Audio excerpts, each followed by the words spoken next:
There's a new emphasis in Victoria 3 on the purpose and value of trade. This has come about because the new dev diaries have talked about revamping trade for the upcoming 1.9 patch, and I'm pretty excited. I think it's important though that before we look forward to whatever the new trade mechanics will bring us, we consider what we already have. What exactly is wrong with trade? Well, I think I have the best way to answer that question, which is to engage in the trade system. Trade is all about leveraging your ability to produce a good for a lower price than someone else, and there's no greater example of competitive advantage than cutting the cost of labor. The Confederate States of America are a shining example of how cutting costs can create an opportunity to produce goods on the cheap. But what to do with all that cotton? In today's video, we'll be going through a hybrid of game mechanic lesson and story, as we'll take the Confederates down a path of sovereignty and dedication to the rigors of hard-earned plantation money. It's backbreaking work managing all those slaves, after all. We'll be achieving some fun little things like crowning Charles Dickens the Cotton King and making Louisiana the Pearl of America. We'll be entering into trade agreements with nearly all the great powers of the game, and once they're dependent on our cotton, we'll take it away to find out what might happen. Spoiler, not much happens. It's one of the problems with trade, actually. This video is a combination of nostalgic look at trade in its soon-to-be obsolete form and a story about the end of the American experiment as religious fundamentalism consumes what remains of the United States after the Confederates established their dominance. Let's get into it. So our first move here, with Andrew Jackson in charge, is to go ahead and ban slavery, or at least try to, and this will almost certainly trigger a civil war. To give us a little more land and potentially a little more power, I am going to bolster the pro-slavery movement, which normally is a terrible idea as the United States, but it is what it is. And then I was debating if I wanted to actually let myself build anything in here, and in my test game, there is a bit of a pain with like dealing with all the shortages you have, so I'm going to be nice to myself. I'm going to build like a couple paper mills in here, because it is really nice to just get like a little bit of paper. Honestly though, it might not finish by the time we are able to actually start the Civil War. I say that, but it should be finished. So trade in Victoria 3 in the current way it works, as was mentioned in Dev Diary, is indeed quite fiddly and unreliable, but it is actually like a mechanic in the game that you can use. It's just that it's not usually very useful. Like, you often ask yourself, why would I ever engage in this system when there's not really a whole lot of reason to, because I can produce everything locally. But regardless, I want to experience it, so we'll go for it. The big thing you can make as a CSA is cotton, because you have so much cotton available and a lot of cheap labor. I wonder what the source of the labor is. But that doesn't mean we have to only make cotton. We can certainly make other stuff as well. The roleplay I'm going for here is CSA with agrarianism, and I kind of want to see what happens if we pass monarchy as the CSA. I don't actually know if there's a unique tag for monarchist CSA. There, of course, is for the United States. There's the United Sovereign Archduchy.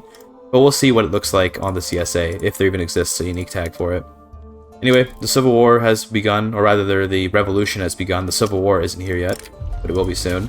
You might have noticed earlier that I put some migration decrees in the southern states. I'm doing that because, I don't know, I might as well give myself a little bit of an advantage. Like, I'm not going for a challenge run here, I'm going for like roleplay run. So it's okay to kind of give myself a little bonus. We did just manage to pass the first step of banning slavery. Wouldn't it be really funny if we ended up actually passing the ban slavery law, like, just by total luck? That would be really, really funny. I'm kind of hoping that doesn't happen, because I mean, I'd have to restart, because obviously I want to play as a CSA, but we'll see what happens. Okay, we did not get to the next stage. Unfortunate. I say that, I mean, of course it is actually fortunate, but it would have been funny if we actually got to the voting stage. The Civil War should trigger in, I think, 2 more phases. Yeah, we're going to get to 99.8% soon. We're going to wait for it to pop up, the Southern Declaration of Secession, and then we're going to play as the Confederates. The Civil War began about 25 years early, with the South seceding in June of 1837.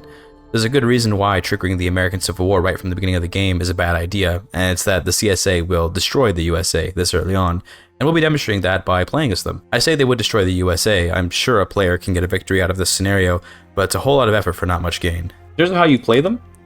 You just make an army and conscript like 50 guys, and then go on defense mode, and you win. That's pretty much all you have to do. It's pretty funny. We have a defensive strategist. Can we get a tactful guy? No tactful guy. That's okay, unless one of these guys is. They are not. We're gonna go adamant defense, defense, just defend, then load up on the front, and we can raise some infantry, because, you know, sure.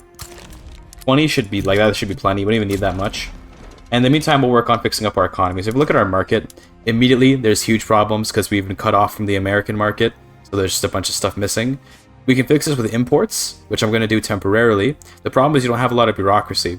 So I think first off, we're actually going to make some bureaucracy, because we need this to actually conduct our trades. We have a lot of peasants available in Kentucky, so we'll put like 4 bureaucracies there. And then we can start trading now, and bureaucracy will come as we go. We're going to need to import bullets so we can fight from the Americans. Okay, well, that's going to be a short-lived trade deal. Maybe we can get some better trading partners, maybe in England and in France. In terms of a government, right now we just have the petite bourgeoisie. It says that we can bring in the landowners, but this won't actually work because they are apparently revolutionary. This isn't quite accurate because we are the revolution, but it is what it is. Yeah, see, they may get kicked out, so that's kind of weird, but oh well. One thing we can do to help us win this war, although we're not going to really need it, is we could do enlistment decrees. We're really not going to need it, though. I'm instead going to do some agricultural decrees because we'd like to get more agriculture. Sounds good to me, right? If we look at our buildings here, we should see that we have a lot of cotton. We have 3,500 sell orders, only 500 buy orders. We want to fix that. So we're going to probably encourage exports and then just export it to whoever will take it. We can send 2,000 units to the British. That's pretty good. I think we will do that. That is a lot. And we can also export to the French, so we'll do that too. We won't export to the Americans, because obviously we're about to go to war with them, so there's no point. But that should help with our coal price, our cotton price. The Americans have embargoed me. Very sad. Let's import some ammo from someone else and some small arms. This is not a very good trade route, but it's at least a source of weapons. The topic of this video is of course trade, so although I said we'd fix these problems with trade only temporarily, I ended up later on leaning more into the import game to help get an idea of how it feels to rely on imports. There's the war, it's kicked off, and we're just pretty much already fine. We could actually try to attack, but the problem is that because we have shortages, our units are not very good, so we don't really want to attack. We'd rather just sit here on the defense, and the Americans will quite quickly lose war support because we have the war goal. So we just wait now. One interesting thing is that when you're playing as the CSA, you immediately pass slave trade, and that means that we can start importing some slaves, which I believe is what we're doing over here. We should have some, yeah, we have some Azande coming in. We have more stuff we can import. I think for now, we're just going to import some iron, although there's not really any good routes for it. So this is an example of like how the trade system doesn't really work that well sometimes. I have like a massive need for tools, and I should be able to import it from someone, and we see that we can get like 67 off of the British, right? So let's click this. 67 from Britain, and then I can get 22 from France. So that's going to give us like almost, that's going to give us like barely enough to cover our shortage, let alone to give us a good price. Once the trade routes level up, by the way. Wait for the trade routes to level up. So we'll look at this once the trade routes actually reach their appropriate level. So we see that now we're no longer in shortage, so that's cool. But we're still going to be paying a huge price. And it's like, if I wanted to rely on a tool trade network in order to pay for my tools, it would be really unreliable because we're paying such a massive price that I'm always going to be incentivized to just make my own. There's no world that exists where I'm happy to rely on the tool trade route. I just want to make my own because it's like, I'm paying such a huge price, right? This happens with pretty much every good. It's particularly an issue for import economies. For export economies, it's a bit better because you can, in fact, like export a bunch of cotton. We see here that we're making, of the 2,500 buy orders, 2,000 of them are trade routes.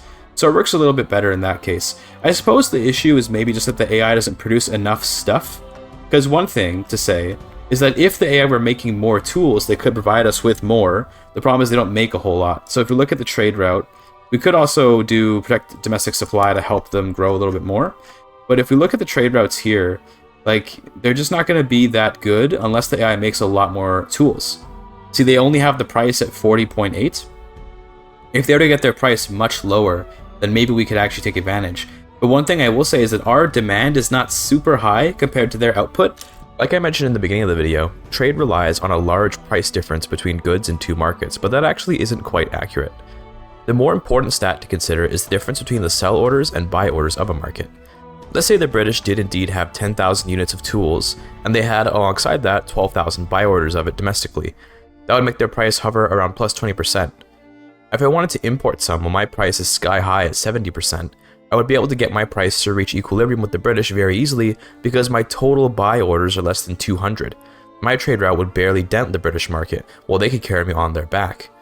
Meanwhile, let's say there was a French market where tools were at a negative 50% price. If there were only maybe 100 tools in the market, I wouldn't be able to import very many because when I ask for even as little as 20, I'm going to shoot the price up really high. This sort of scenario only happens when a nation intentionally overproduces goods with the desire to export them, like with how a player might play. If you're experienced enough in Victoria 3, you might know that even if a building claims it won't be profitable when you're thinking about building it, you can make it profitable via trade, and thus overbuilding can be useful. This is exactly what's going on with cotton in the South.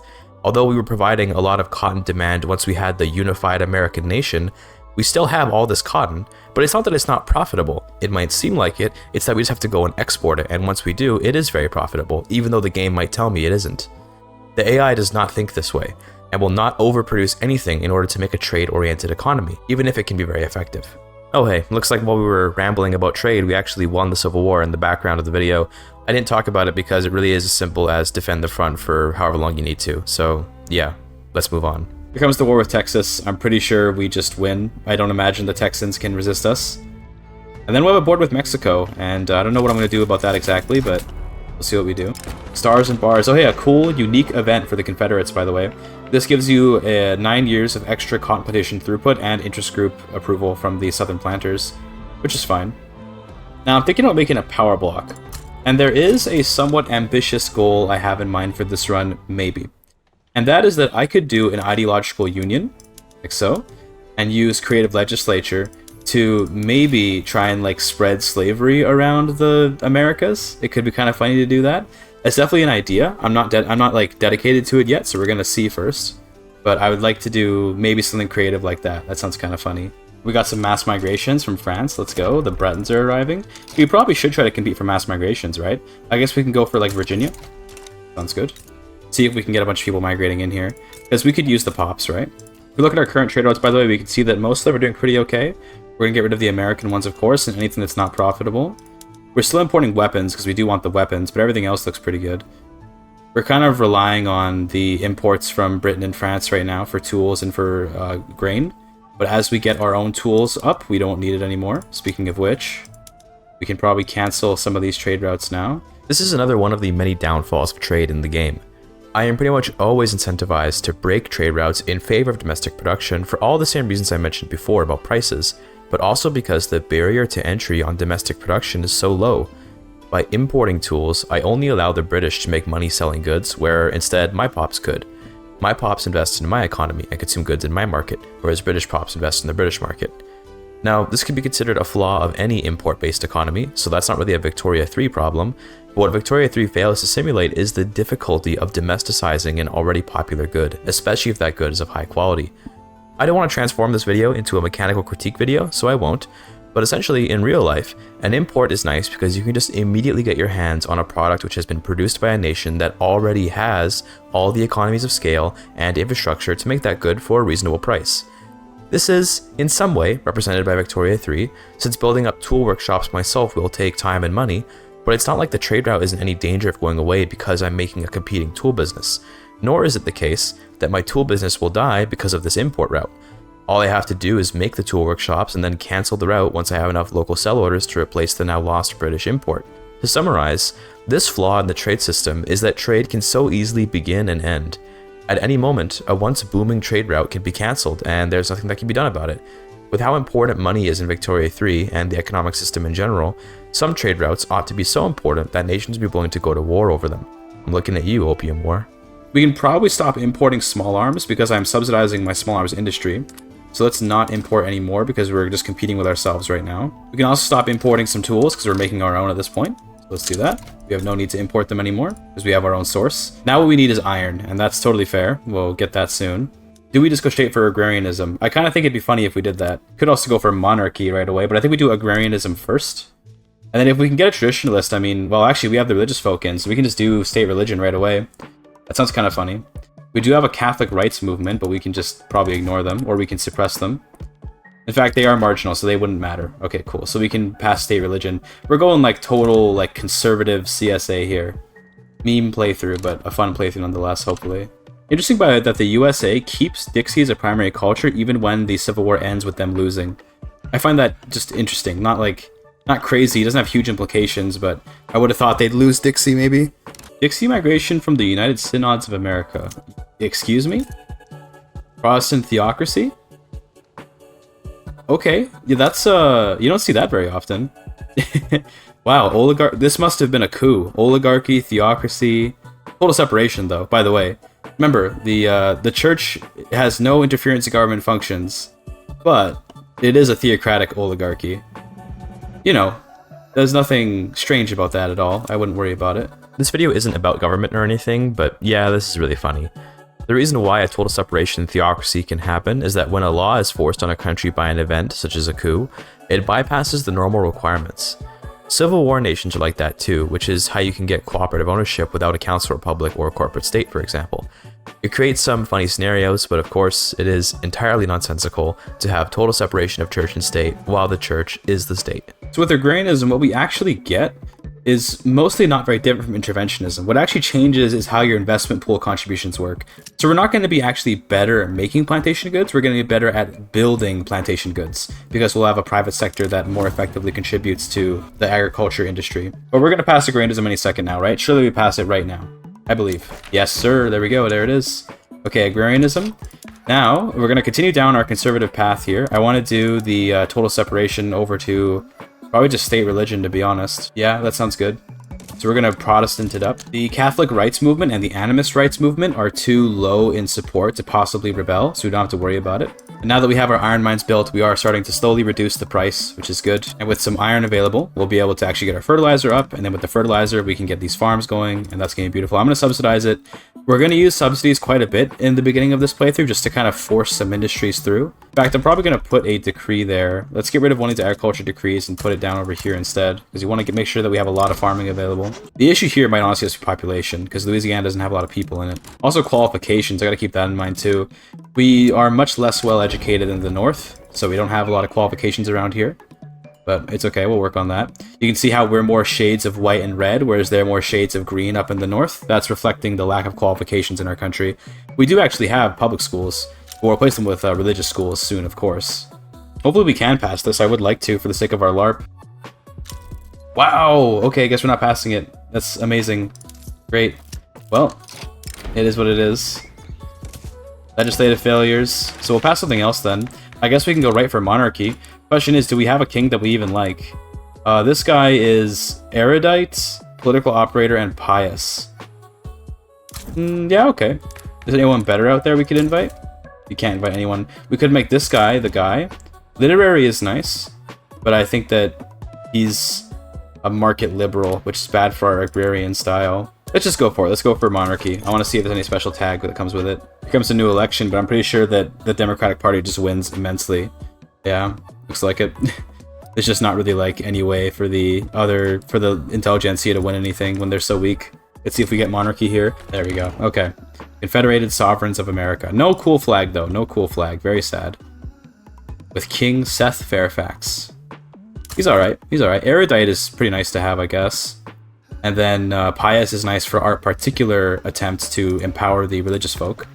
We can go for state religion again now. Let's try it. This should be easier this time because we have the petite bourgeoisie guy who is traditionalist. I think I do like the idea of doing the ideological union. I think this is going to be really fun to do this. Although we can access sovereign empire, which is funny.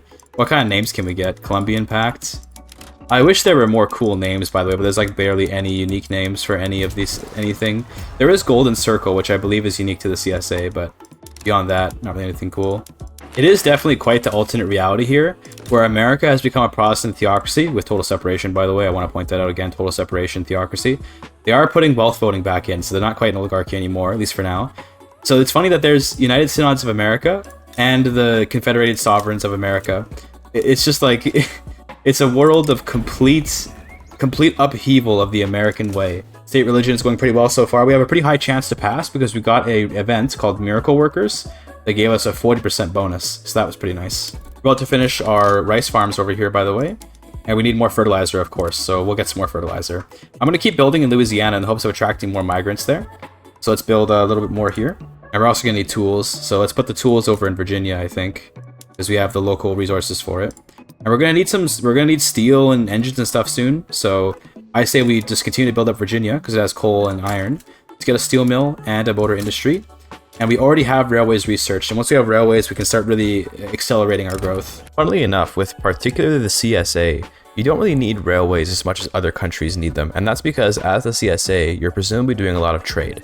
And if you're doing a lot of trade, you're going to have a lot of ports, and ports do give infrastructure.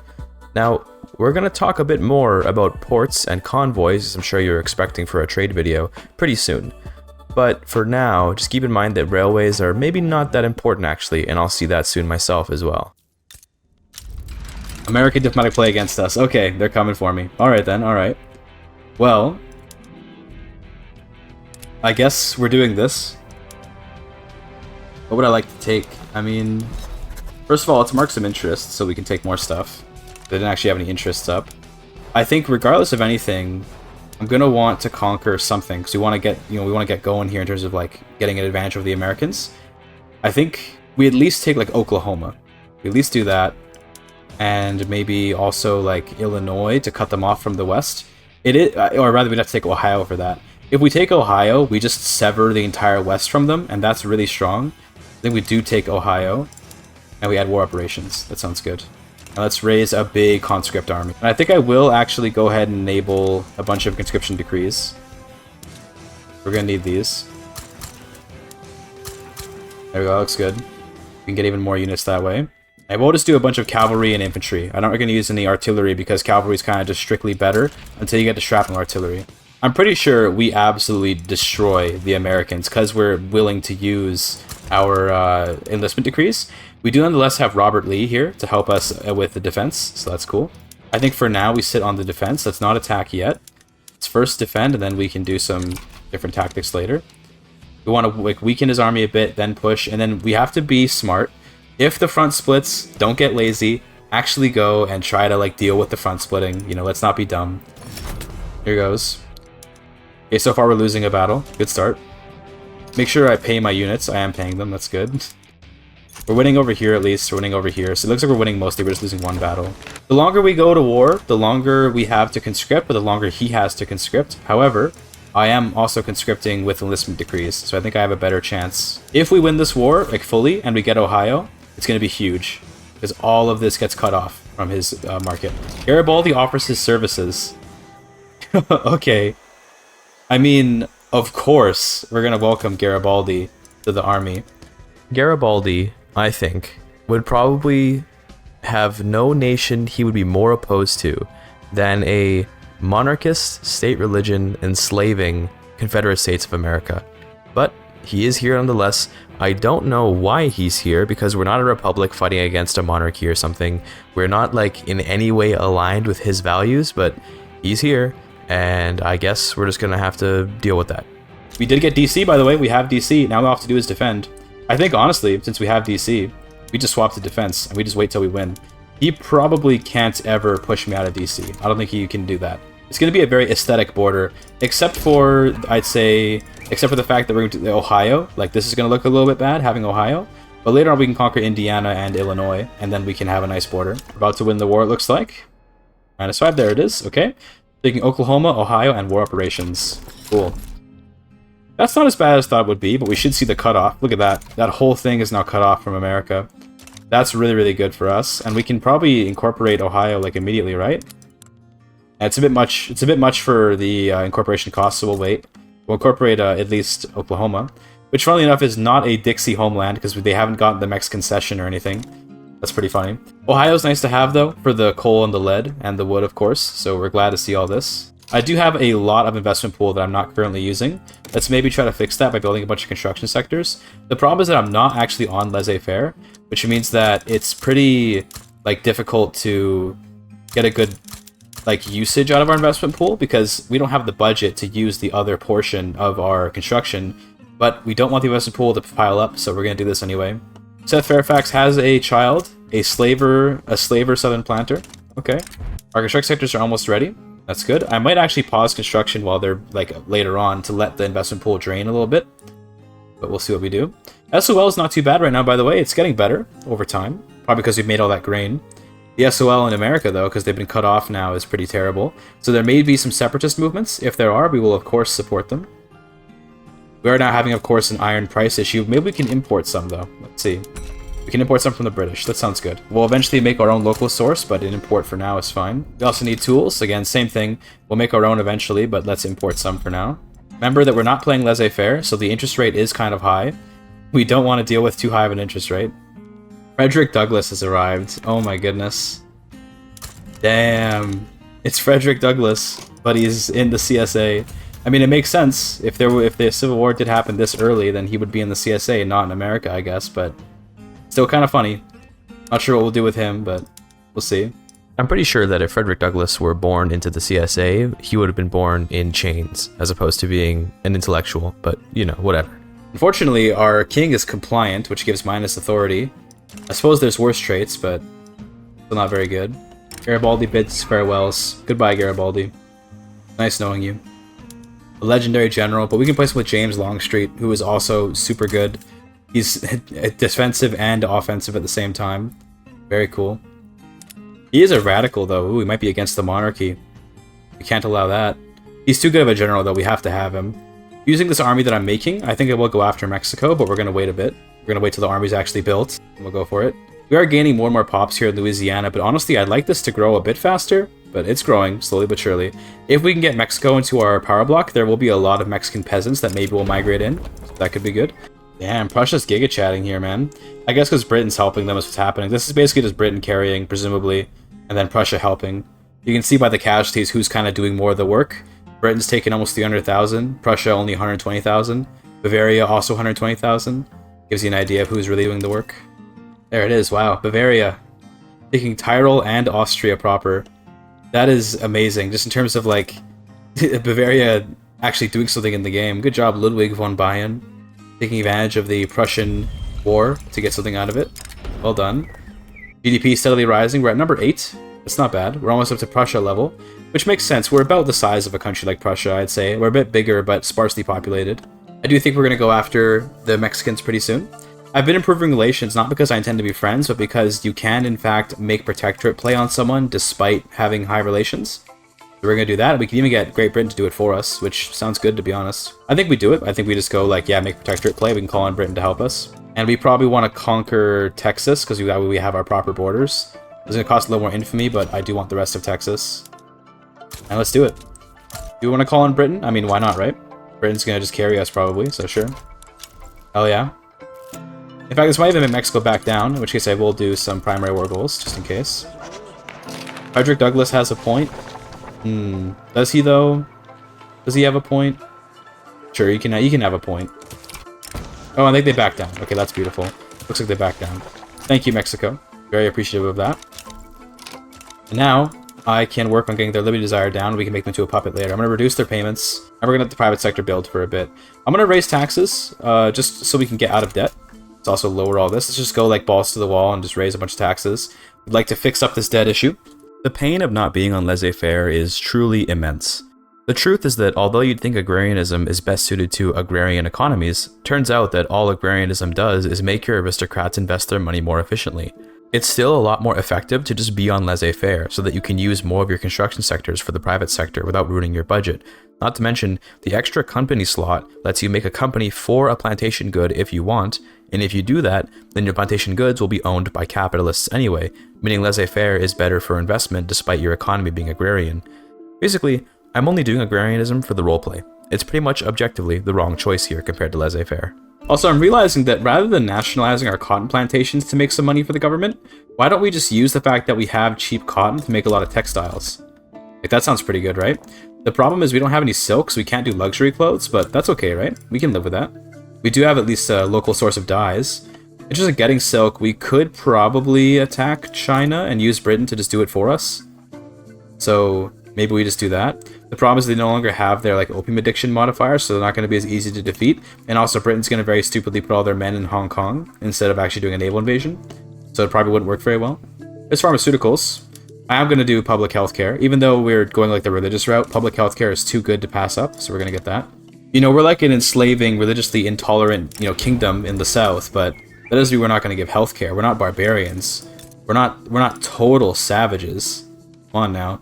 In fact, weirdly enough, the Americans are more racist than we are. They're on national supremacy. I'm just on racial segregation. They hate, like, everyone that's not, like, an English-speaking American. But we love our people as long as they're white. That's our thing here in the CSA. What a great advertisement for the country. So by building all this coffee in Mexico, we should get some economic leverage over them, which is going to help them stay loyal. Right now, we're at 2.0. This should increase pretty drastically, because I'm making like 60 coffee plantations. Coffee doesn't make a ton of GDP, but when you build 60 of it, it's going to make, at least some. I assume the coffee is quite good. In fact, actually, it's all going to be owned by my government too, so we're going to make a lot of money for our government. Yeah, dude, I so rarely play with any kind of economic system where government dividends matter. So it feels like, yeah, we're going to make a bunch of profits on this once the cash reserves fill up. That's going to be kind of nice, actually. We're already up to 2.3 on the economic dependence now, mostly because of the coffee, which is cool. Also, public health insurance. Very cool. So we have all this extra coffee in our market now. I suppose we can export it, right? Although I think the weird thing about coffee is that it's a good which is often replaced by something else. So I think if we look at the buy order, pop consumption, a luxury drink, here we go. So coffee replaces wine and tea. Now in England, tea is a good that the English pops are obsessed with, so it's unlikely we can beat out tea. And in France, wine is their drink of choice. I think it actually is their obsession as well. Yes, so they have obsession with wine, and the English have an obsession with, I believe, tea. Yeah, there it is. So they have obsession with tea. So we're not going to be able to break into their markets using coffee very easily, but maybe we can break into like Prussia's market or something with coffee. Although they got the EIC, so I doubt it, because they're probably going to already have a bunch of coffee in their market if we look. Because I assume they're going to get it through the East India Company now. Maybe not, actually? No, there it is. Yeah, they do have some. 561 sell orders. Although it is a lot of it is trade. Okay. We now have to talk about substitution goods, and the fact that most players don't even know that they exist, as well as the fact that the system doesn't really display itself very well. Basically, some goods can substitute for others, in the sense that they fill the same role. An example of that for food is grain, meat, and fruit, which all fill the same pop need. The problem is that it's not really explained to you the way that goods might substitute for others at all. I honestly don't even know how it works for certain. In theory, if I export coffee to a nation with no coffee in its market, the price would be super cheap, and since coffee can replace wine or tea as a luxury drink, the pops there should see that they have an alternative for their luxury drink choice, and thus go buy it instead of what they're already buying. The exception would be for, as I mentioned, obsessions, since obsessed pops will happily spend more money on a good even if a cheaper substitute is available. The trade route UI does a poor job of explaining that although a trade route might initially look really bad because the price of the traded good will be super low in the new market, it will gain buy orders in the market once the pops there realize they can buy some. As an experienced Victoria 3 player, I know that coffee will sell well in most markets unless there's already a super cheap source of a substitute good, but the game doesn't really communicate that at all. Looking at the trade UI, it did make me think coffee is worthless. It is, however, not worthless at all, as we'll see later once my upcoming coffee trade routes level up. Oh, it looks like Britain actually is invading the Great Qing. What are they going for? Regime change? That's such a strange choice. What interest do they have in regime changing China? I mean, you know what? You want to bankroll me? No? Okay. Orgol? Qing reparations? Okay, I'm not going to bother fighting in the war, but just in case Britain does win, screw it, man. I will, I'll happily get free reparations. Although Russia got involved now, but it is what it is. If the British end up winning the war, then cool, free money for me. If not, then who cares? Yeah, you see when I mentioned it earlier, by the way, you see here that Britain's going to just like sit in Hong Kong, and they're not going to do a naval invasion on Beijing.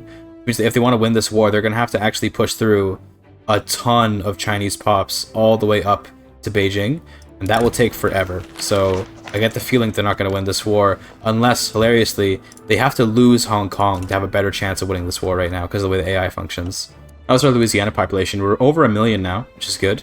Still in the Mexican cultural community. That would help us a lot to get a Mexican cultural community, but it's okay. Do we have any other Mexican cultural communities anywhere? Because there's going to be a lot of Mexicans around, and we would like them to move in, if possible. Looks like no. Okay, though. There will be one eventually. We at least probably have one in Texas. Yes, we do. So maybe we actually want to build up in Texas a bunch. Also, Harriet Tubman is here. Dude, we're getting all the abolitionist agitators, which is really funny. Harriet Tubman's here. Frederick Douglass is here. It could be really funny to try and do like Frederick Douglass, king of the CSA. That'd be really funny. It's unlikely to work, though, because we have a very weak liberal party, but that'd be hilarious. Harriet Tubman, queen of CSA. Unfortunately, we'd have to get women's suffrage for that. And we'd have to get, like, more acceptance, but a funny idea. Always funny ideas where, like, you can plan around them and maybe make them happen, but it's such a pain to do, so I don't bother, but it could otherwise be funny. Also, thanks to the military assistance, France. That's cool. I do think I want to make my power block pretty soon, or we're going to wait a bit longer. Although then again, why am I waiting? I probably should just do it now. The Forced Labor Committee is kind of funny. Although I guess I shouldn't put the, it should just be Forced Labor Committee, because that's kind of the way that they write things in this game. And then we go Creative Legislature. So let's do that. That looks like it'll be really funny. Great.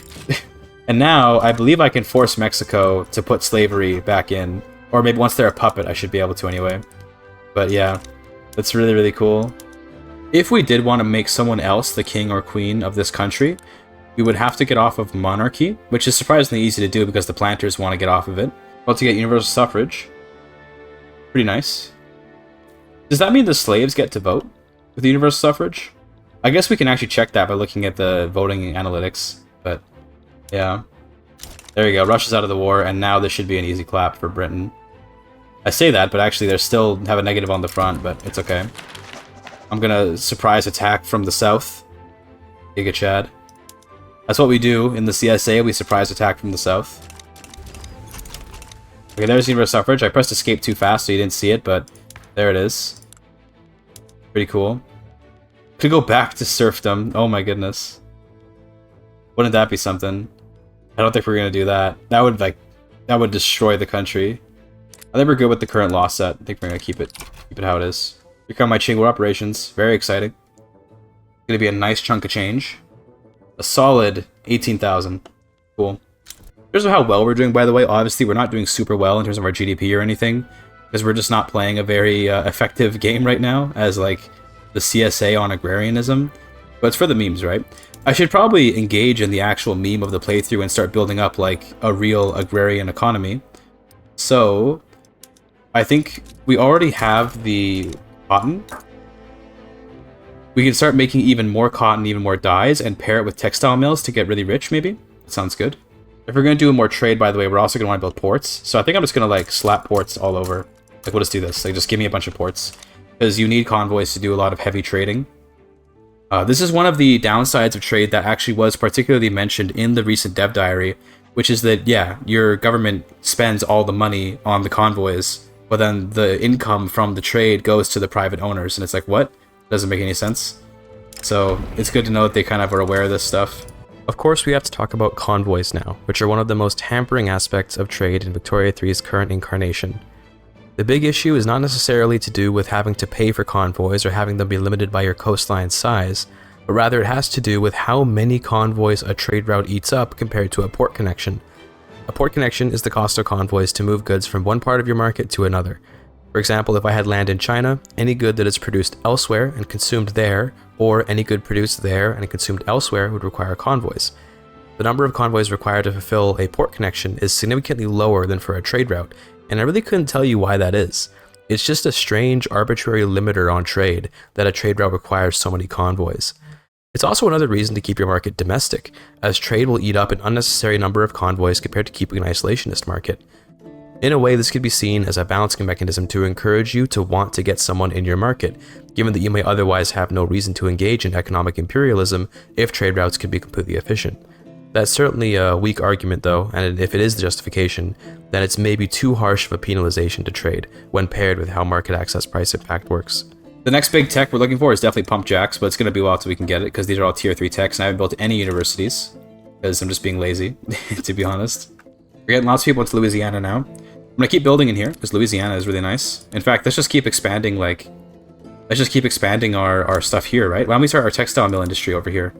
That's kind of nice, actually. Let's make some big money. Oh yeah, look at those profits.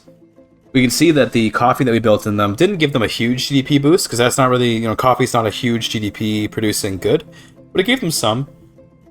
And it also gave us presumably some government dividends. Yeah, okay, about 1,000. The thing is that government dividend efficiency is so low that it tends to be really not worth it to rely on government dividends, but it's something, right? This is still useful. They are also building up the cash reserves, so they're not going to give us a lot of stuff till the cash reserves get filled up. Here's our current trade routes, by the way. We're still importing quite a bit of stuff, which is fine. I was thinking I wanted to be more like locally supplied, but at the same time, it's pretty okay to just like import stuff. And I also found that despite the wine and tea obsessions, Britain and France are willing to accept some coffee. I just set up the trade route and thought, okay, if they take it, they take it. If not, they won't. But yeah, they're taking it in. It probably would be more successful as a trade route if there was not the obsession with tea and wine respectively, but it's still useful. As we make more convoys, we're going to be able to do more trade. So for example, I get the feeling that this trade would go up if we had more convoys. Looks like it won't go up because the revenue is too low and also there's not enough convoys. But basically, the more convoys you have, the more you can trade. So you see we're able to import more iron because we're getting more convoys here as we build these ports. So that's nice. I'm excited to make these textile mills, though. These will go really hard, probably, because they're going to be hugely profitable, and our local pops are just going to consume them, because, like, we have a pretty good SOL, so the people are going to want to buy a lot of clothes. We do want to make luxury clothes, too, and in terms of securing some silk, I mean, we could go for, like, Persia, maybe? That's not a bad idea, to be honest. Looks like Britain would help us, and it doesn't cost too much infamy, so I'm down. Probably the Persians will just back down. They are bankrupt as well. Okay, you know what? If they're bankrupt as well, I think I actually want to do make protectorate and primary that, but it's too much. We'll just add a bunch of other primary war goals to make them want to join. And can I invite you? War goal, transfer subject. Sure, you can have Muhammad, Britain. That's cool with me. And then before they accept that, we can actually go over our maneuver limit a little bit by hitting this, and then I don't know what else. I think that's probably fine. Then Britain should join. Now we actually have -4 maneuvers. We could have gotten more if we had been a bit smarter. But yeah, I think this is going to be a good play. Conquer Farce, make Persia protectorate. We get lots of silk this way. All we have to do is bribe Britain with them getting Muhammara, which is fine with me. Let's watch Britain just win this for me. Yeah, that sounds good. I don't have to do anything here. Britain will just win. Persia also, considering they're bankrupt, this is going to, of course, make Britain have an even easier time winning, but they already had one. They've even called in the Trucial States, it looks like, to help them out. So they have a direct land border. But that probably is not going to be useful, because I'm sure the Persians will just immediately occupy it. Yep, as they just did. Nothing unexpected there. There it is. And now the war should be over pretty soon. So with this now, we have control over Persia, which is great. I don't know why I bothered with the treaty port. First of all, I made them into a protectorate, so they're just in my market now, so I can't even trade with them. But regardless, I guess in case they ever break free, I can keep the treaty port. I don't know, that's a weird thing to prepare for in terms of an eventuality. But yeah, we have a source of silk now, which is great. Which means I can mark those textile mills also producing silk. Or producing luxury clothes using silk, rather. That's good. I'm very curious to find out, via the upcoming dev diaries, how treaty ports are going to be changed, if they are going to be changed at all, with the upcoming change to how trade's going to work in patch 1.9. Hopefully, they make something good out of it. They talked about unequal treaties, and I imagine that treaty ports are going to be tied into the idea of unequal treaties. So we'll see what happens, but I'm very excited to see where they go with it. I mentioned in my video where I talked about the first 1.9 dev diary that I'm very worried about performance with all of the considerations for trade that are being added to the game. But, you know, I'm not too cynical. I'm pretty optimistic right now, to be honest. So I'm hoping that they cook, but we'll see what ends up happening. It's always possible that they totally throw it, right? Charles Dickens is here. We would love to get Charles Dickens as king, but we'd have to go back to Republic and then back again. It'd be kind of bothersome to do so. Although, to be honest, like, maybe we just make it happen. Maybe, you know, let's invite him. You know, we'll see. Put him in charge, you know, we'll see. Have to wait till they pressure it, but yeah. Maybe we go back to being a republic. Just briefly, right? Just briefly. Unfortunately, the French have just had a civil war, which they tend to do pretty often, but that's going to mess with our trade routes a little bit. This is actually one example that developers probably meant when they said that trade is always so finicky. So this civil war is going to completely disrupt, like, all of my trade routes with France, and they're going to have to re-level again afterwards. I wonder if there's going to be something in the 1.9 trade patch that's going to address when civil wars, like, completely throw trade routes out of whack. To be fair, a civil war is very disruptive to things like trade, but there should be systems in place to make it fun. Regardless of, like, accuracy to real life or anything like that, when a system doesn't feel very fun, it doesn't matter how accurate to real life it is, it's a failed system, in my opinion. I'm going to try passing Presidential Republic. I do kind of want to do the Charles Dickens into becoming the king play, but we'll see if the Royalist Revolt is going to just immediately go ham on me. We do have the secret police, so it does reduce their militancy quite a bit, but we'll see what ends up happening. We're on the last phase of Presidential Republic. Very cool. Very nice. There it is. We're back to being a republic now. We'll have to wait for the next election to actually change who the current leader of the country is. I'm curious, by the way, how many people we're converting to Protestantism right now. If we look here, making 5,000 a month. Okay. Not bad. We're really unifying the religion here, although we do have a Sunni majority in Arkansas. That's really funny. So is this all just Bosniaks? Is that what this is? Serbians. Okay. Serbians and... Interesting. Where... I guess... This was... Maybe the Mandé are also... Are these guys also Muslims? Is that why? Yeah, the Wolof are Sunni as well. Okay, I see. I assume some of the Bedouins are. Yeah. So it's the slaves... plus the Serbians, who are probably also Sunni. Yeah. A lot of Orthodox Serbians, too, but a lot of Sunni ones. We're starting to build up the opium now in Persia, which is going to help a lot with our control over their market. We can see we already have 2.1 economic dependence. We're building up the opium over in Iraqi Ajami. Here's your textile mills now, by the way, at size 20. 15,000 weekly balance. You know, not too bad, but again, I was really hoping for a whole lot more. We can now establish some trade routes and see if maybe that's going to help. Let's encourage exports on both of these. And let's go and send these out to the world. So Britain gets some. We can send some to Russia as well. That sounds good. Maybe even Portugal too. And let's send out our luxury clothes. Not really as much demand, but we can make the demand. One thing to keep in mind is that if the trade route level looks really low, it's important to remember that by giving them cheap clothes, their pops will then start buying more, which will in turn increase the price in their market, which allows you to get away with giving more in the trade route. So even if it looks kind of low, it's still worth giving when it comes to consumer goods, which is things like clothes and furniture. So we'll see how well this increases the profits. To give an idea of how much trade can affect things, right?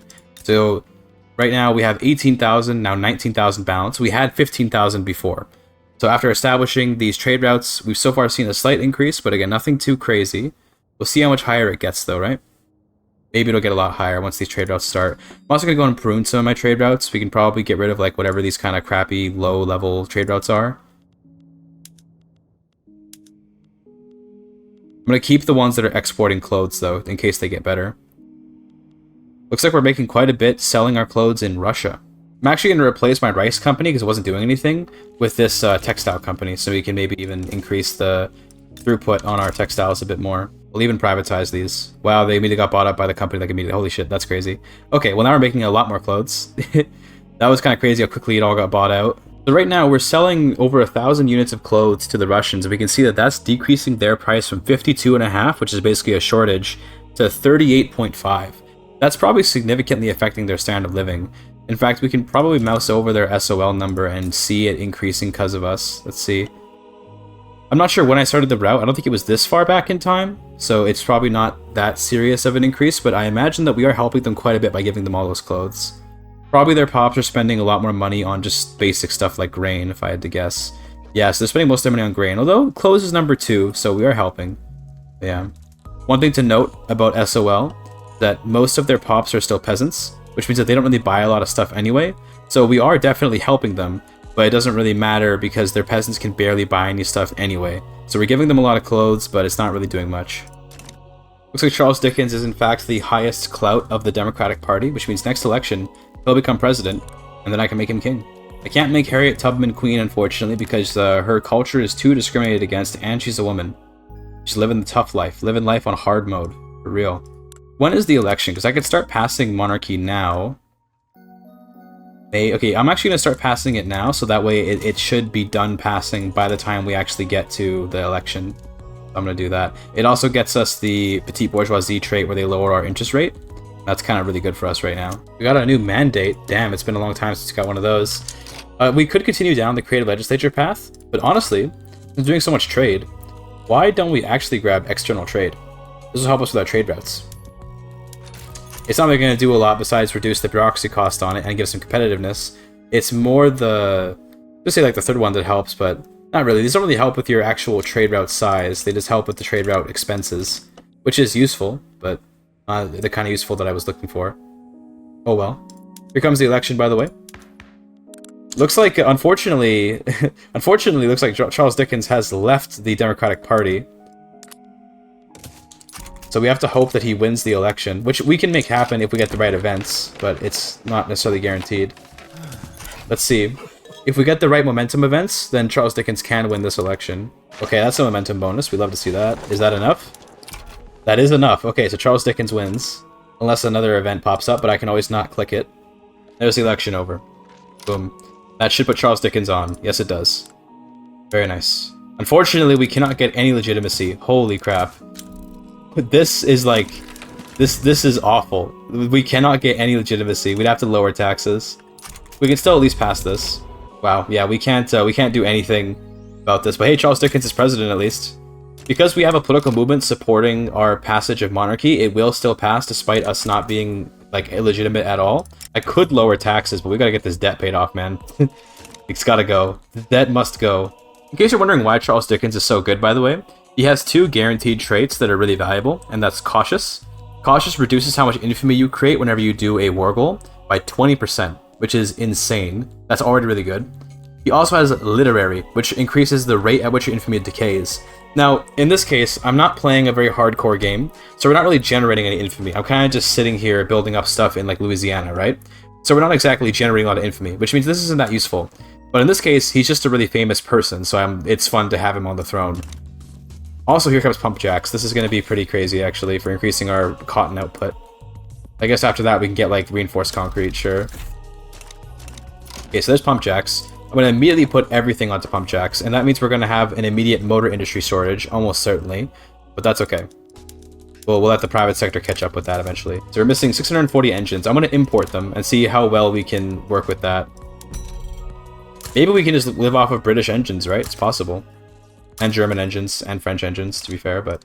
I'm gonna need more ports, though, for all these trade routes. And see, we're running into a big problem here, which is just, like, you need so many ports to make trade work.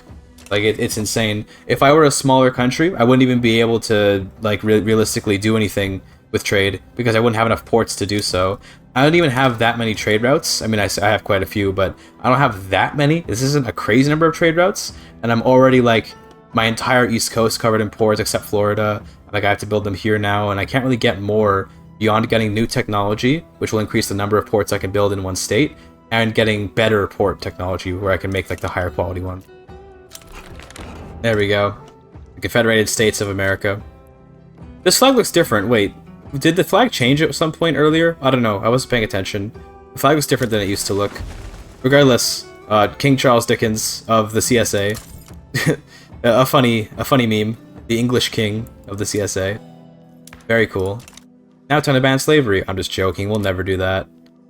Slavery is here to stay. Pretty much the moment we finish building our ports, we just end up using the convoys immediately.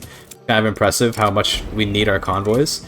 If we look at why, you see that whenever we get new convoys, one of our trade routes will become bigger because we can keep on bringing in more goods. To give you an idea of how expensive it is to run a trade empire, okay? We're spending £11,000, now 12,000 on ships. And then we're also spending, this is the bigger number, £34,900 on paying the workers in the ports.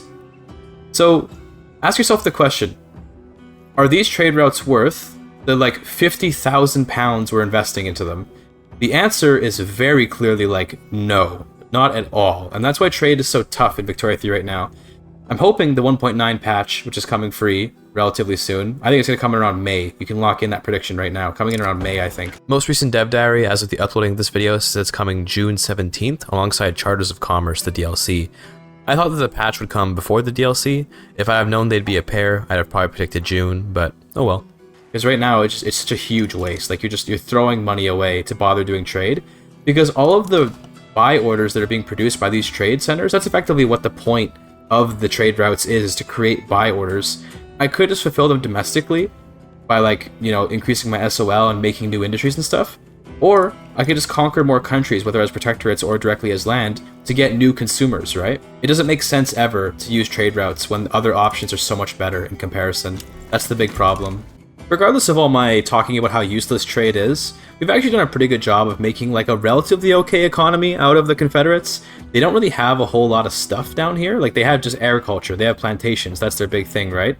And we've done, like, basically a complete focus on the agriculture. We don't have very many mines, we do have some, we don't have very many.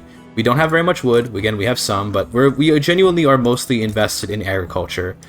A lot of it is in Mexico. It's very American-pilled to, like, do all the stuff in Mexico, but we have a lot of coffee in Mexico, for example, and this is giving us good money. We have Louisiana is where we're doing most of our stuff, so we have all this rice, we're making more cotton, and we're making clothes. Like, we're taking our agricultural goods, we're turning it into a finished good that we can then sell for a lot more than the agricultural goods would be worth. So in a way, we're like a manufacturing economy, but also kind of not really. It is time to reduce Mexico's autonomy. The problem is that then our prestige will be too low to possibly, like, hold on to them. So I think we first need to inflate our prestige, which we can do by just, I don't know, building more navy. Let's maybe just do that real quick. You know what, we can even upgrade to ironclads, that sounds good. We'll switch all of our military shipyards to ironclad shipping. I guess we could put our ships in Texas, to be honest, because we have lots of, like, peasants there. Sounds good. Oh, we're a great power now, by the way. Sick. Check it out, though. Louisiana's like got a lot of people in it, man. 2 million, 2.5, almost 3 million people in Louisiana. It's kind of like our capital in a way. It's not our actual capital, that's still in Richmond, but it's our like much more important state, really. Here comes gantry cranes. Big tech for me. 3 weeks left. I said here it comes. Still 3 weeks left, or 2 weeks now. After that, we get the monitor. And then floating harbor gives us more port max level, so that's also going to be important. There it is, gantry cranes. Okay, so we're going to swap this over to steamships. Back to swap over all of our shipbuilding to steamships. Good. Keep it subsidized. And then, let's go over to our ports. And y'all get to be industrial ports now, which should give us a lot more convoys. Yeah, we got another like 1,500. Beautiful. Are trade routes going up? They are. So we're importing more iron now, which is probably because we're making construction sectors, so we can demand more iron. And beyond that, not really much else is going up, but give it time. We have some cotton increasing. We're going to have to make more stuff in order to export more. We're giving a lot of cotton to the Germans, which is nice. The Germans are a really good country to trade with because they have a lot of non-peasant people. Look here, of the 33 million population, only 2 million is peasants. So if we can send them clothes and furniture and everything else, it's going to make us a lot of money. I will say that when we get free trade, it's going to massively increase the number of everything that we trade, which means that we're going to need a lot more convoys. So having these extra convoys, even if we're not using them right now, is going to be really nice. Damn, Texas is growing. Look at this.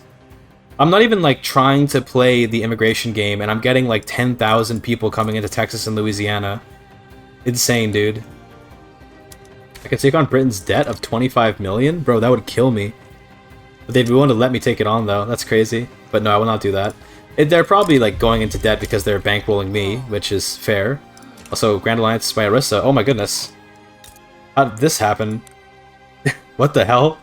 Why is it Orissa? I guess the revolt won, and then they must have become Orissa for some reason. And Orissa immediately raveled me. Based.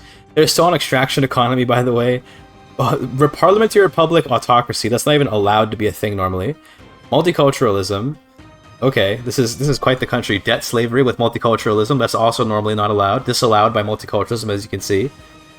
Very, very strange. They also don't have the caste system, from what it seems. Wow. Okay. Cool. There's free trades. Check this out. Notice I've immediately gone into a massive convoy deficit. That is because all my trade routes now trade a lot more goods, and they're all going to shrink because of that. But we can try to keep them afloat by just making more ports suddenly. So let's try that. I should have built these earlier, because now we're about to lose a bunch of trade route levels, but it's okay. Portal taxation now is actually more revenue for me than per capita, so this is just like a good choice, so we're going to do that. The reason why the better tax laws are better is, regardless of whether or not they increase your actual tax revenue, they're better because they tax a better portion, or rather a better cohort of your people. Also, America attacked laws explaining that, so it's kind of inconvenient, but I don't know, like, they're feeling confident, I guess, but I don't know what you're planning here, pal. I'm going to mess you up. I got Mexico on my side, too. Do we want? I think we want to take our Dixie homelands, right? Like, for the LARP? Maybe we take, like, DC and Maryland and Delaware? Sounds good, actually. I'm not sure what the Americans had in mind here, because I'm pretty sure that I just mogged them. We can even get Britain involved, so sure. Alright, the war begins. I think this will be an easy clap for me, to be honest. Oh my god, we got front spaghettied so hard. What the hell? Oh, we landed in DC, though. That's good. Okay, that's why it's spaghettied, probably. But this is a really cursed front. I don't even know how this is working. But I guess it just works. I don't actually know if I've been calling them the United States or not, but if I have been, please correct me. This is the United Synods of America. These are the United Synods. This is not the United States. Alright, we can end the war. Based. There it is. Beautiful. That's pretty nice looking, actually. Yeah, I like that. And Mexico gets this western half. We've kind of like Treaty of Tordesillas it, but like with Mexico, you know, in a way. Pretty cool. Looking at our trade routes again, we should see the clothes trade routes maybe increase in size because we just made a bunch of new textile mills. Let's see, are they still profitable? Presumably yes. Indeed they are. The company's doing a good job of making their throughput nice and high. Now monitors, funnily enough, this particular ship can give you more trade center building throughput. The thing is, I don't actually know what that does. So let's take a look at our trade center, which presumably is in Richmond. Let's see. Yes, here it is. So with more throughput, what does that even mean? Because the revenue is based on these numbers. I really don't know what it means when it says it gives more throughput on the trade center, but we took it anyway. So I think that might just be a useless modifier, because I don't think it did anything, but it is what it is. What's impressive about this run so far, by the way, is that I'm on maximum taxes, and I have 14 SOL. That's actually pretty good, to be honest, because usually max taxes is quite crippling to your SOL. But I mean, we kind of need it with this current build. We just don't generate a lot of money because of our agrarian style. But yeah, I'm feeling like this run so far has actually been quite fun and pretty enjoyable. It's definitely been a good way to look a little bit at how trade works and stuff. I've been enjoying kind of reading into the trade like tooltips more. Also, in case you didn't see what I did there, I put a Dixie guy in charge of Mexico so I can make him the king because it'll be funny. Despite the price of engines, you can see like the cotton is just so good because of the throughput bonuses, as well as just being a very valuable good, and we're trading it a lot. So we're able to make a lot of extra, and then it can still be profitable despite that. Nonetheless, I'm going to want to make some engines here, just so that they can be a little bit more profitable. We could attack the Americans, make them a protectorate for 92 infamy. Wow, that's a lot. But we could do it. It is something which we can do. I mean, let's think about it, right? Are we going to spend our infamy on anything else? Like, the problem is it'll just make our subjects really, really high liberty desire. I think maybe we just stick with the current borders, actually. I think we're just going to keep building. We're not going to worry too much about expanding the country anymore. Because this is a nice shape, you know? It's hard to argue with this shape. Although Pennsylvania might be the nice finisher on the shape. Like Pennsylvania plus New Jersey to finish it off, maybe. And we have the British to carry us, right? Let's do it. Let's take over Pennsylvania. 30 infamy, whatever. They won't come in with a call ally. Wow, okay. But they would come in to take Persia, but okay, in that case, we will not call them in. How's the war over here? Probably going just fine. Defensive battles are OP. We can probably start attacking pretty soon, but not quite yet. I want it to be at least like 40 advantage before we start attacking, I think.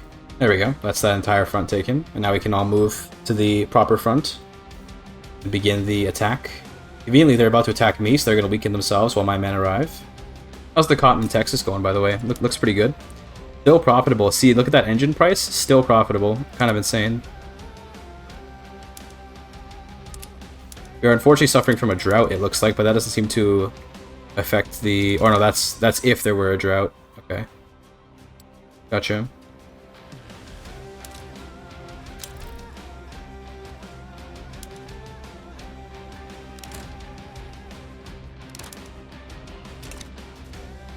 Making progress into New Jersey here. That's good. New election, by the way. So now we have an actual conservative government, or, well, yeah, now we do. I guess we can throw them both in. Sure. Quite the coalition, radical liberals and Democrats. What a combo. Could go for the theocracy play at this point, which would be hilarious. The planters prefer it, really. They'd rather have a theocracy than a monarchy. Wow. Impressive. We're about to land in New York. It looks so we'll have a complete surround on Pennsylvania. Which kind of sucks, actually, because it means I can't, like, flank them in New York, because it'll all be one front. But it's okay. How many of the workers in this plantation are slaves? Only 83,000. Okay. We should check. I haven't actually looked at our, like, census data. Look at our population. Look at our charts. Slaves make up the largest cohort of people in the country at 28%. Wow. A quarter of the people in this nation are slaves. Crazy.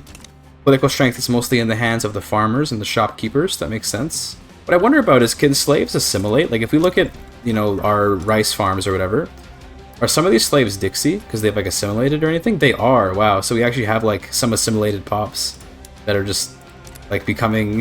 that are staying slaves. Wow, wow, wow.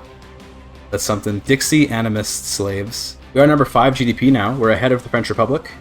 Which, France tends to not really be that good at building an economy, they're just really good at fighting wars, so it's not that impressive. If we can end up beating, like, I don't know, if we can end up beating Orissa, that'd be very impressive, because that's basically India. Beating Britain I don't think is going to happen, and neither is beating Germany, because they're just way too big. Number 3, great power, by the way. I wasn't even looking at this, but I guess we're behind Germany. I can't look at this because the game is broken. But, yeah, we can see, if you glimpse, just for a second, you can see that Germany is number 3. Click on the ledger, it works, so that's good. I learned that from the YouTube comments. Thank you, commenters, who told me this. You can click on the ledger. But yeah, we're number 3. Quite far behind Germany and Britain, which makes sense. Germany and Britain tend to have really high prestiges. We are quite far ahead of France, though. So we're kind of like in a little league of our own. We're not really competing with the top 2, but we're firmly ahead of the 4th, 5th, 6th, 7th, 8th, and 9th great powers. Dude, the Netherlands are almost a great power too. We're gonna almost have 10 great powers in the game. What the hell? There we go. There's Pennsylvania occupied, finally. Now we can end the war. Take my 3 conquests. Beautiful. Nice. Greater Confederate States, you might even call this. Unfortunately, I can't colonize these because America has claims on it, so it's just gonna be like needlessly hanging out here. But it's okay. Coming up on the 1890s here, or rather we've already passed it, but we're heading into the 1890s, you could say. And I'm thinking we're probably going to end the run pretty soon, because I've more or less accomplished what I was aiming to do, which was to play around with trade a bit. What I actually really want to do is I've now experienced like the Confederate export market type playthrough here, where like we are doing a lot of trade routes. And my conclusion is that it kind of sucks because of the cost of all the convoys and the annoyingness of maintaining the trade routes and how it's not really impacting the game very much, and how I know that I could just go laissez-faire and like not worry about trade and just build locally and get way more out of this. So when patch 1.9 drops, I'm curious to try a run like this again and see how different it is. I would love to like do the exact same playthrough, like I'll do like a Confederate playthrough where I immediately try to ban slavery to start the Confederates right in like 1840 or whatever, you know, like pretty early on, and then see how it goes trying to run a cotton-based economy in that patch. In this patch, it's fine. It's just that it's not very interesting. It's like I've just built all these convoys, 18,000 convoys, which are all being used for trade, in order to generate like many thousand fabric buy orders. You can see here that we are in fact creating a lot of fabric, but it's like, I don't know, cool, I guess. I could have just not used the trade routes, and then I could have just used the fabric to make textiles. Like, there's no reason to be putting it into these trade routes when I could just be using it for local stuff. When patch 1.9 comes out, I'd love to try this playthrough again, and then see how trading goes in the new mechanics that they're going to introduce. Because right now, it's kind of like, meh. It's not as bad as you'll make it out to be honest. Like, it's unintuitive is the big problem. So one thing is that, I'll give you an example of what I mean. Let's try to export some opium, okay? And you see how, like, you look at this and you think, wow, there's, like, not very many good opportunities to export opium. The thing is that I'm going to click on France right now. Okay, I'm going to export to France. And this is going to cause the opium price in France to totally crater. We're going to see if we look at our trade routes here. Look at opium to France. I think it's right here. The price in France is going to totally crater to, like, nothing. But if you look at their market, now that there's at least like one order of opium, their pops are now willing to actually buy some. So like here, suddenly there's buy orders now. In this case, it's because he actually put it onto his barracks. So this is not because the pops are consuming it, but looking at the trade route interface, it told me that this trade route would be a horrible route. It would not work like at all. But then I actually click it because I understand that once I send some opium, they're suddenly going to want it. Now we see that's actually a pretty good route. If I go over and look at my trade routes again, we can see that that opium trade route is going to be slowly gaining a bit of levels, although I think right now the convoy is the problem. So again, we need more convoys. It's a constant need for convoys. The need never ends. It's just insane how many convoys need to facilitate trade, like, at all. I mean, screw it, dude. Let's just, like, max out our convoys. Like, we need so many. It's ridiculous. It's going to be so expensive, too, is the problem. You have to pay for the convoys. We are just a cotton exporting empire here. Look at all this cotton. And it's all being produced ethically, surely. How many slaves do we have? I want to check again. We looked earlier, but we have 24% of the country is slaves. Wow, yep. That's a whole lot. 8 million, almost 9 million slaves. I want to Google how many slaves were in the United States historically. I want to see how many there was. Okay, apparently about 12.5 million slaves were brought to America between 1525 and 1866. I was looking at a PBS site. So that's like, you know, that we almost have as many slaves right now in the CSA as have ever been brought to the United States. Keep in mind that over that course of that 300 years, like, they would have, you know, passed away, like, through old age and stuff, let alone from the conditions they were living in. So we have a situation where I've got a whole lot of slavery going on. The thing about slave trade is that as more and more decentralized nations get colonized, they can't trade you slaves anymore. So basically, the longer the game goes on, the less powerful slavery is, which is, you know, more or less how it's supposed to work. Here come more ports, and this should give us the ability to make more trade route levels. Again, it's just a simple process of you overproduce a good, and then you make ports to have the convoys to export it. The big problem is how expensive the damn ports are. Obviously, I'm mismanaging my budget quite a bit, which is why we're in so much debt. And if we were on laissez-faire, this wouldn't be as nearly as much of a problem. But a big contributor to why we're taking on a lot of debt is paying £86,000 to port wages and paying $32,000 to steamers. Like, it's a lot of money to lose. It really is a lot. New mandate unlocked. Could get creative legislature. Could get more external trade. I guess we can just do that. Let's just trade without an interest, which is interesting. And I see what I did there. Which means we could send cotton just all over the world. So, sure. Send the cotton everywhere. Anyway, we're coming up on 1895 here, and I'm sort of been in the, like, wrapping up the playthrough mood for a while now. I've just kind of been continuing the game to see where it goes a little bit longer. But I think I'm pretty much done now. Like, we're going to end up bankrupting in the near future unless I change something. I don't really feel like reorganizing my economy.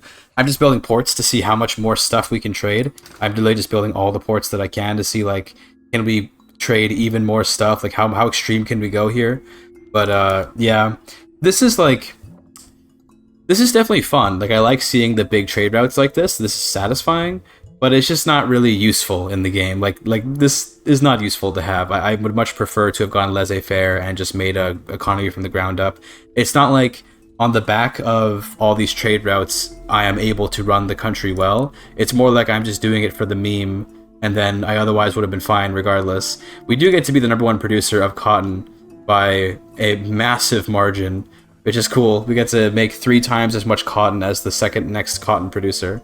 But yeah, beyond that, I mean, this is kind of one thing you can do in Vic 3 is you can make one good way too much and then export it outside.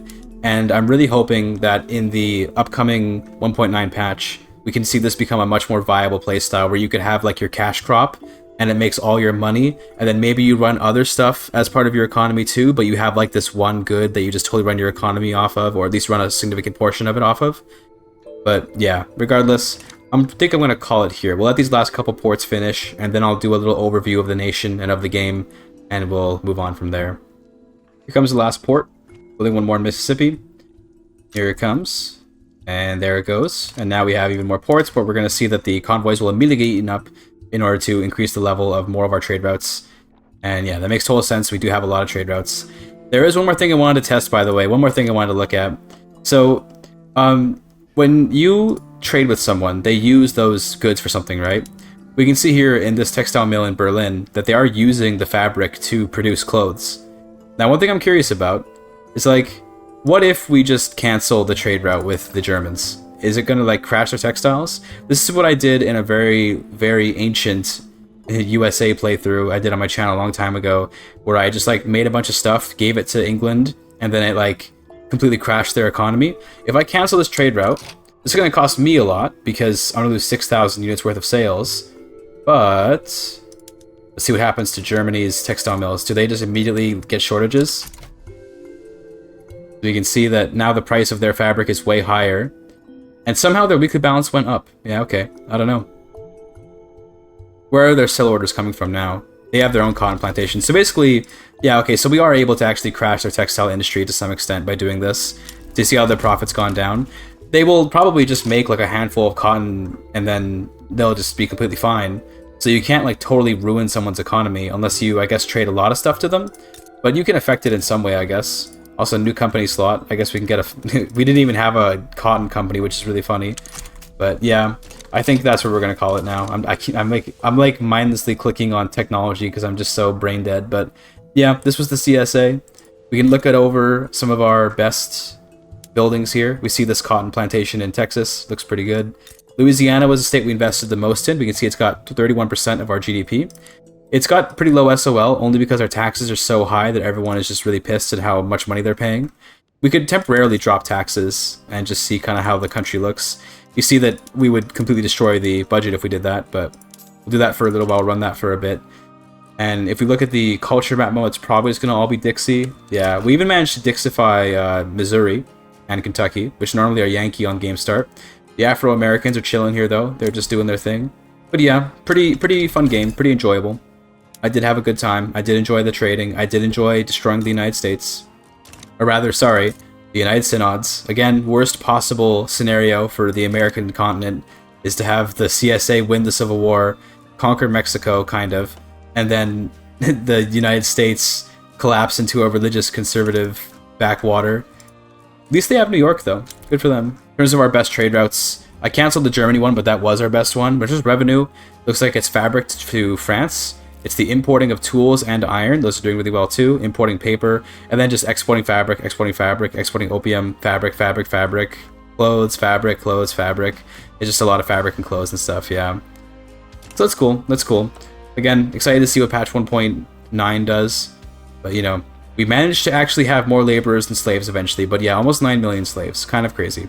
Here's the cultures. Just a big mix of everything, but mostly Dixie and Yankee, of course. And yeah. All hail King Albert Dickens. Adios, people. Thank you for your time.